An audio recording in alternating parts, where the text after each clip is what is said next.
औरत एतिकाफ कहाँ कर सकती है? औरत के लिए एतिकाफ मस्जिद ही में साबित है, घर में साबित नहीं है। अगर मस्जिद में औरत के लिए इंतजाम है, साउथ इंडिया में मैं रमजान में जाता हूँ, वहाँ अल्हम्दुलिल्लाह बहुत सारे इलाकों में मस्जिद में पूरा इंतजाम है औरतों की इज्जत का और उनकी सिक्योरिटी का, और वहाँ एतिकाफ औरतें मस्जिद में करती हैं। आप सीमांचल में भी ऐसा माहौल बनाइए और पूरा मजबूत इंतजाम कीजिए तो औरत मस्जिद में एतिकाफ करेगी। और अगर मस्जिद में ऐसा इंतजाम नहीं है तो औरत को दिल छोटा करने की जरूरत नहीं है।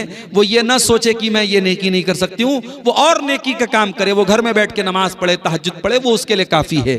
आपको अल्लाह ताला जिस चीज की ताकत नहीं है उससे ज्यादा आपको बोझ नहीं डालता। अगर आपको बहुत शौक है इत्तिकाफ करने का, रमजान में मौका निकालिए, पैसा खर्च कीजिए, उम्रा करने जाइए और वहां जाके आप इत्तिकाफ, मर्द भी इत्तिकाफ कर ले, औरत भी वहां कर ले, हरम में इंतजाम होता है, वहां कर सकते हैं। लेकिन यहाँ पे अगर इत्तिकाफ करना है तो मस्जिद में करेगी, और वो भी वो मस्जिद जहां जुमा होता है। आम वक्तिया मस्जिद नहीं, जामा मस्जिद नहीं इत्तिकाफ हो सकता है, किसी और मस्जिद में नहीं हो सकता। इस्तिखारा की नमाज किस वक्त पढ़ना बेहतर और उसकी दुआ कब पढ़ना है? इस्तिखारा की नमाज का कोई वक्त नहीं है, आप कभी भी पढ़ सकते हैं।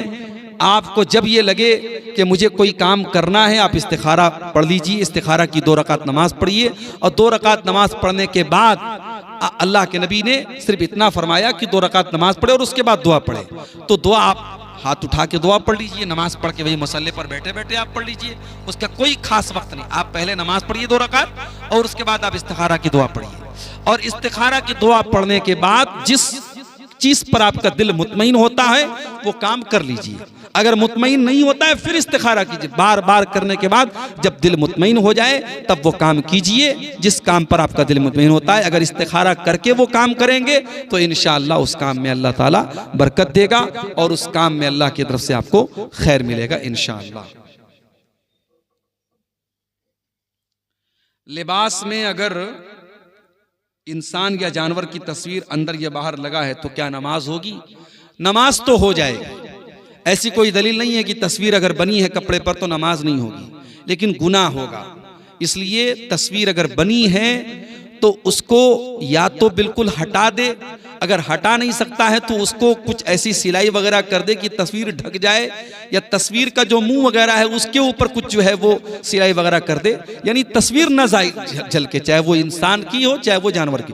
किसी भी जानदार की तस्वीर जो है वो कपड़े पे इस्तेमाल करना जायज़ नहीं। लेकिन जहाँ तक नमाज का मसला है, अल्लाह आलम, जो मुझे मालूम है वो यही कि नमाज हो जाएगी, नमाज ना होने की कोई दलील नहीं है।